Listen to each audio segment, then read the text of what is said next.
एक ओंकार सतनाम करता पुरख निरभौ निर्वैर अकाल मूर्त जुनी सहपंग गुर प्रसाद जप आद सच जुगाद सच हैप्पी सच नानक होसी भी सच एक कुदरती गुरु नानक देवा ओंकार गुरु अंगद पेवा सतनाम गुरु अमर प्यारे करता रामदास गुरबारे पुरख श्री अर्जन सुखदानी निरभौ हर गोबिंद गुण गानी निर्वैर गुरु है श्री हर राय अकाल मूर्त हर कृष्ण त्याय अजुनी तेग बहादुर राय सहपंग गुरु दसवें साय गुर प्रसाद ग्रंथ गुरु ज्ञाना वाहि गुरु बंदन भगवाना बाणी गुरु गुरु है बाणी विच बाणी अमृत सारे गुरबाणी कह सेवक जन माने परतक गुरु निस्तारे मोह कुछ है शास्त्र काट पिंगरन छट जाए अंध लखे बदरो सने जो काल कृपा कराए कहा बुध प्रभ तुझ हमारी बन सके महिमा जो तुम्हारी हम न सकते कर से तुम्हारी आप ले हो तुम कला सदारी दंडोत बंदन अनक बार सर्व कला समर्थ डोलन ते रखो प्रभु नानक दे कर हाथ सो कहु टल गुर सेविय अहनिस सहज सभाए दर्शन परस्या गुरु के जन्म मरण दुख जाए दर्शन परस्या गुरु के जन्म मरण दुख जाए। सतनाम श्री वाहिगुरु साहिब जी। एक ओंकार सतनाम करता पुरख निरभौ निर्वैर अकाल मूर्त अजूनी सहपंग गुर प्रसाद जप आद सच जुगाद सच है भी सच नानक होसी भी सच। वाहिगुरु जी का खालसा वाहिगुरु जी की फतेह। गुरु रूप साध संगत जी वाहिगुरु जी का खालसा वाहिगुरु जी की फतेह। We're continuing on with the definitions of the Siddhi Japji Sahib. We are still continuing on with the definitions from the Siddhi Mool Mantar Sahib. I know a lot of videos have been made so far, but I just want to make sure that, unlike, I'm not ridiculing anybody else's katha in any way. I just want to make sure that these terms and definitions are put out there for those people who cannot read in a Gurmukhi text, who do not understand the Vedantic terms that are found within the text. I just want to make sure the knowledge that the Sants, the Brahmgyanis, the Gyanis, the Paisabs, the Tikakars, those people who've done the commentaries, is available to those that Sangat that cannot speak English, cannot speak in Punjabi or understand Punjabi, but can speak English. So it is taking some time to go through the definitions, and I understand that. I'm sure by now many of you are switching off and going over to somebody else's katha. That's not a problem at all. Recent katha that's very well worth listening to on Siddhi Japji Sahib has been started by Bibi Ikwinder Kaur from the Sikhs to Inspire. She's been doing the katha within, I think it's the London region, Southall region. Listened to the first part last night, very, very good. I'll suggest other people, if they want a katha that is very easy to understand but gives you all the defining points that you require to understand Japji Sahib, please listen to her katha as well. But we're into the fourth definitions now, the fourth type of definitions, which is the Atibyapti Dosh, which is where the Sidhs are looking to see if they can find faults in every term or each term that Guru Nanak Dev Ji has stated within the Sri Mool Mantar Sahib. So far we've gone through the definitions of Naam and Karta. The reason why we've not gone through the definitions of Ik Onkar and Sat is because the Sidh started off stating, Maharaj, your mantra is quite long, it's too long. Why did you not just leave it at Ik Onkar Sat? Maharaj has explained why they didn't leave it at that point and added the term Naam. The Sidhs then asked why didn't you keep it at Ik Onkar Sat Naam? Maharaj added that they had to write Purkh again in order for people to, Karta, in order for people to understand that this Shabad itself, this Gurbani that has been given as a blessing from Waheguru, is only about God and is not for other things, other distinctive things, such as a genus, the family, the names of individual people. It is only up to this point. And Maharaj is the creator of all. And those people who have different names, they're created by others. They're not created on their own. Maharaj is created on his own. So Maharaj is asked at that point, and so the sadhus say then, okay, why not leave your definition, Ikwankar Satnam Karta. And then Maharaj replies that they had to add Purkh. And they said, well, hang on, you've just stated Ikwankar Satnam Karta. This is about God. And Maharaj says, yeah, it is. It is about God. The whole mantra is about God. The whole of Sri Japji Sahib is about God. The whole of Sri Guru Granth Sahib Ji is about God. There is no second that it's about. And Maharaj says, I had to add Purkh for this reason. In today's world, you get a lot of people who consider themselves the creator of different things. Those people who consider themselves jewelers, they create jewelry from gold. Those people who claim they create houses, builders, they create anything. You know, within this world, we've got 3D printers now that people claim they can create anything with. So Maharaj said, I wanted to make sure that this definition was completely separate. And it was only about Vaheguru. And Vaheguru is the true creator, but he's also the Purkh. And what that means is that Vaheguru, with his creation, remains within his creation as well. There's a story, an allegory given, that atheists state that they can create anything within this universe. And God says, okay, if you can do that, then let's see. The atheists then pick up the sand, the earth. And at that point, Maharaj says, hang on. You're going to create something out of this earth? And they say, yes, we are. We're going to create the whole of expanse out of this earth. And then Maharaj says, well, you can't, because I've created that. The 5 elements have been created by the Lord and nobody else. So they said, in order for you to create something, you'll have to create your own elements first. And the whole point of that purpose is that even those people who state that there is no God and nothing's been created divinely, the whole of expanse is a divine creation. If you realise everything to be divine, if you realise the true essence, you'll realise it is divine.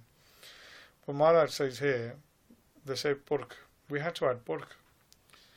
And the reason for this is that people consider themselves to be creators. Yes, they are creators, but Maharaj is Purkh, which means that he is complete within his creation. God within his creation resides in every part of creation. Like I said, the example that we've given previously is that of a spider. A spider can be considered karta, a creator. A spider, using its ability, can create a web of intricate patterns and designs. The difference you have here is that a spider can live upon his creation, while Vaheguru is able to live within his creation. Not within his creation as a character, but within each and every individual is the essence of Vaheguru, the Atma, the soul. And that's the difference. Maharaj said we had to add Purkh. Other people would think that this definition is about other creators like potters, builders, or people who are painting, people who are creating art. Maharaj said I had to add the term Purkh, because within the term Purkh you realise that Vaheguru is omnipresent and he is within everything in creation. He is complete within everything in creation, and that's the difference. So again, Maharaj explains, this is why I couldn't leave the mantra Ekonkar Satnam Karta.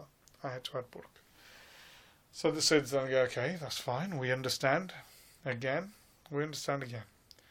Ikwankar Satnam Karta Purkh. Why not just leave the mantra there? Why did you have to continue on? And Maharaj said, Nirbhou. Maharaj said I had to add the term Nirbhou. And I said, well, why? And Maharaj said, because I've explained to you before that the Purkh, Maharaj is complete, that the Vaheguru is complete in all creation. The issue you have is he is complete within everybody. And the Atma, once a person realizes that they are not this gross body, they are not these 5 types of air, they are not this mind, they are not this mind concept, they are not the organs, they are not the life breath. Once they pass all these things and they realize that actually in essence I am the garden seed, I am the causal form, I am God himself. Between my Atma, my true Atma, and Paramatma, there is no difference. Not one difference at all. And Maharaj said what I needed to do was add the sound Nirbhou. And the reason for that is because a person, as a jeev, as an individual soul, living within this earth, always fears. They will fear their death. They will fear the loss of money. They will fear the loss of a family member. They will fear many, many different things every day. And Maharaj says, even though they are the form of the essence, unfortunately they are clouded by ignorance. And on the day of judgment, they will be screaming and wailing, and they will be full of fear for their death. While Maharaj is Nirbhou, he is without fear. He has no fear. He has no fear of anything, because he is the creator, he is the causal, he is the destruction. He does everything. So Maharaj said this is the reason why I had to add Nirbhou to the mantra, because if I didn't, then we would have a problem here. They said only Paramatma is Nirbhou, only God, the Nirgun form, the form without any characteristics, is Nirbhou. So they said, okay, we understand now. So your mantra is Ek Onkar Satanam Karta Purkh Nirbhou. That mantra is long enough. Why do we feel a need to add anything else? And Maharaj then said Nirvair. Maharaj then said Nirvair. Maharaj said I couldn't leave it at that point. I couldn't leave the mantra Ek Onkar Satanam Karta Purkh Nirbhou. I said, why not? And Maharaj said the problem I have is there have been many, many people within history who have been without any fear. Maharaj says the example I give straightforward is Harnaksh, or within the Purans he is down as Hiranyakashipu. Hiranyakashipu or Hirnaksh was given many, many boons by Paramatma. Not to die inside, not to die outside, not to die in the day, not to die within the night, not to die of any weapon, not to die of any man-made thing, not to die of a man, not to die of an animal. He was given 8 boons in total. Those are a number of them. And Maharaj said he was without fear. I don't want people to look at this mantra and go, Ek Onkar Satanam Karta Purkh Nirbhou. Oh, this is about Harnaksh. This is about those demons that have no fear. This isn't a mantra about God, but this mantra is actually revering the demons. Maharaj said that can't be. Harnaksh was this individual who was so consumed with himself that he had no fear of God. He had no fear up until the point that he was torturing his son. His sister died within the torments of his son, Palaji. Harnaksh gave up all thought and will of God, and he started creating his own Bani, his own religious texts, his own religious sentiments, which he'd give out. Jale Harnaksh, Thale Harnaksh. Harnaksh is with the waters. He's in the nether regions. He was talking about these things. So Maharaj says that these sorts of people have no fear. I couldn't leave the mantra there. People would think I'm talking about Harnaksh. Again, if we talk about other people who have no fear, Ravan had no fear. He even tied Kala, the essence of time, to his bed. He was able to imprison all the the deities within Lanka. He had the ability to write a tika, a commentary on the Yajurveda, and still had no fear. So again, Maharaj said the purpose of this mantra is so that demons like this would not be considered to be the subject of this mantra. If we look further afield, if we look towards Western history, people like Adolf Hitler are all considered to be people without fear. They were quite happy to commit mass genocides and kill people. This mantra isn't about them. So Maharaj said for this reason I had to add this. I had to add Nirbhou, then Nirvair. Because the difference you have is that Maharaj has no enmity. If you look at those demons, they all had enmity. Sankasar then had enmity towards Machavtar. When the Kachavtar was going on, then all the demons had enmity towards the deities had enmity towards the demons. So it's not just specific to the demons. You get Ravan, Kumbhakaran, they had enmity towards Sri Ramchandra. You have Harnaksh and Hiranyakashipu, they had enmity towards Vara and Narsingh. And then you got Dantabhaktar and Shishupal. Their enmity towards Sri Krishna. The reason why I've mentioned these individuals is because they come up in Manne Marik Thakurnapai. There's a story about them, these individuals themselves. But Maharaj said, I did not want this mantra to be about anything but God. It is solely about God. It cannot be termed or defined as being relevant to those demons or relevant to those individuals that have no fear. Because they have no fear of God, they have no fear of death. So Maharaj said, for this reason I added Nirvair. I had to. So the mantra had to be Ikonkar Satnam Karta Purkh Nirbhou and Nirvair. And at this point we will leave this here. Next time we'll go on to understand why the rest of the mantra was added and what reasons Maharaj gave for not keeping the mantra at such a short such a short length. It's because of these doshas, because of these faults, or because of they could be termed as being praising something else that wasn't Vaheguru or Brahm. So what we're going to do here is we're going to leave the Katha here. Kamalpreet Singh is going to recite the Mool Mantar Sahib. Then we're going to recite the Mangals, and we will continue the Katha next time. Vaheguru Ji Khalsa, Vaheguru Ji Fateh.